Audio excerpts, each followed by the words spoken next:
1941-yil natsistlar Gollandiyani bosib olgan edi. Ular odamlarni qo'rqitish uchun bir rejani o'ylab topdi. Smolensk jangida asir tushgan 101 nafar Markaziy Osiyolik askar Amersfoort lageriga olib kelindi. Ularning ko'pchiligi o'zbeklar edi. Maqsad bitta edi. Ularni vahshiy, hayvon sifat qilib ko'rsatish. Ochlik, sovuq, qiynoq. Ularga kunlab ovqat berilmadi. Keyin esa natsistlar kamera olib kelishdi. Ular bir burda non uchun bu askarlar bir-birini bosib tashlaydi, tilkapora qiladi deb o'ylashgandi. Ammo hammasi aksincha bo'ldi.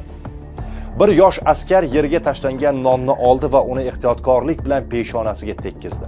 So'ng nonni eng yoshi ulug' askarga uzatdi. 101 kishi davra bo'lib o'tirdi. Non hammaga teng bo'lindi. Har kim o'z ulushini sukut bilan yedi. Keyin duo qilindi. Kamera oldida och odamlar emas, madaniyatli, irodali va sinmagan insonlar turardi. Shu kuni Gebelsning propagandasi mag'lub bo'ldi. Natsistlar bu sharmandalikni kechirmadi. Ko'pchilik asirlar qiynoqda halok bo'ldi. 1942-yil 9-aprel kuni esa 77 nafari o'rmonda otib tashlandi.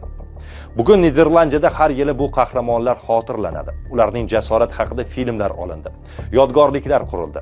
Chunki ular dunyoga bitta haqiqatni isbotlagan edi.